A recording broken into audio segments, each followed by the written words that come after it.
Floor, I'll never forget the look on my mother's face that night. Her eyes were swollen red, tears streaming down her cheeks as she barged into my room clutching a crumpled tissue. Floor, my baby, my son. He won't make it, she sobbed, her voice trembling. Your brother needs a kidney, and the doctors say you're the only match. Without you, Flo'll die. Her words sank like daggers into my chest.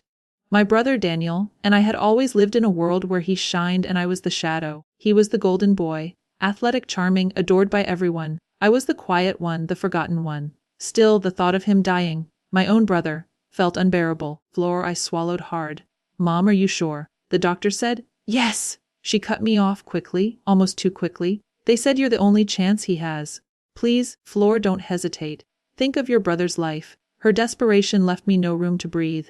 I could feel the walls closing in on me. Despite every injustice, Floor, despite the endless favoritism, a small voice inside whispered that this was my duty as family. By the next morning everyone knew. My relatives flooded me with calls, Floor praising me for my bravery and selflessness. My aunt even said, finally you're stepping up for this family. The pressure was crushing, but I smiled weakly. Floor, telling everyone I'd do it. I tried to convince myself I was making the right choice, even if no one ever made sacrifices for me. That night, staring at the ceiling, I whispered to myself, this is what family does. You give even when it hurts.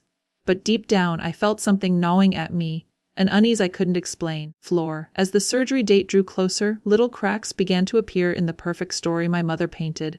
Daniel didn't look like someone dying of kidney failure. In fact, he looked fine. His cheeks weren't pale, his eyes weren't sunken. He went jogging in the mornings and came home sweaty but full of energy. Floor, I tried to brush it off as denial. Maybe he was just putting on a brave face. But then there were the medical reports.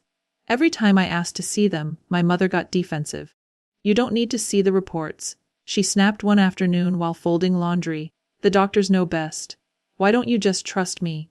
Her words stung. Why wouldn't she let me see proof? Why did she guard every detail like a state secret?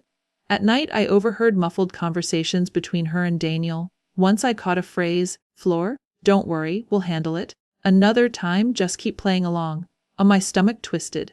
What did playing along mean? I pushed the doubts aside, but they festered quietly. The closer we got to surgery, the stronger the unease grew. The truth came to me on an ordinary evening. Floor. My mother had left her tablet charging on the kitchen counter. Normally she guarded her devices as though they contained nuclear codes. But tonight she was in the shower. Curiosity pricked at me. My hands trembled as I tapped the screen. It was unlocked. What I found made my blood run cold. Buried in her emails were threads from hospitals, but not about Daniel. They were about a wealthy patient overseas, a man willing to pay hundreds of thousands for a kidney. Attached were medical reports, not Daniel's but mine. Floor. My health data, my blood type, my compatibility. I scrolled further, my vision blurring with rage and disbelief. There were messages between her and Daniel. Once it's done, we'll finally have the money we need. She's too naive, she'll never know. This is our chance. Don't mess it up. My knees gave out. They weren't saving Daniel's life. They were selling me, selling my body like I was nothing but spare parts. I clutched the tablet, my chest heaving. Every sacrifice, every guilt trip, every sob, it had all been a lie. My own brother. At that moment, something inside me broke. The naive, a child who craved their approval, died. Floor, and in her place rose someone colder, sharper. I whispered into the silence, they'll regret ever underestimating me. I didn't confront them right away. No, Floor, that would have been too merciful. Instead, I smiled. I acted as though I believed every word of their twisted story. I nodded obediently at doctors' appointments. Floor, I reassured relatives. I pretended to pray for Daniel's health. Meanwhile, I gathered evidence. I screenshotted every email, every message. Floor, I forwarded documents to a secret folder only I could access. I even recorded conversations when I overheard them talking about the deal. When the day of the pre-surgery consultation arrived, I set my plan into motion. The whole family gathered at the hospital, buzzing with tension. Floor, my mother clutched my hand dramatically, tears streaming as she told everyone how heroic I was. Daniel sat there smirking faintly, his eyes glittering with arrogance. Floor, the doctor began to discuss the risks of surgery when I stood up.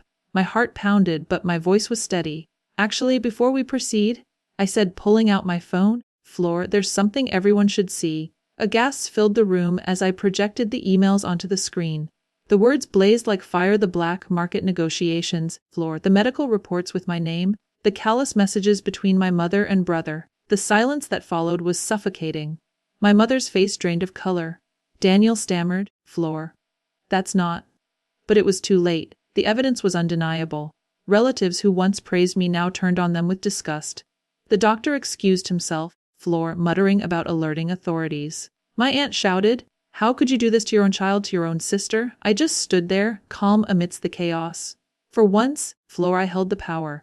The fallout was swift and brutal. The hospital launched an investigation. My mother and Daniel faced legal scrutiny for attempting to traffic human organs. Floor. Relatives who once worshipped them now shunned them, disgust written across every face. My mother tried to beg for forgiveness, sobbing that it was all a misunderstanding. Floor. Daniel avoided me entirely, his once proud shoulders now slumped in shame. But I didn't scream, I didn't cry, my revenge was silence. Floor. The cold withdrawal of the daughter they had discarded. I moved out soon after, cutting ties completely. For the first time I felt light, free of their manipulations, Floor, free of their control. In the quiet of my new apartment, I thought about everything I had lost and everything I had gained. Betrayal had scarred me deeply, but it had also set me free. Floor. They had tried to take my kidney. Instead, I took their empire of lies and burned it to the ground. And I didn't need to lift a scalpel, just the truth.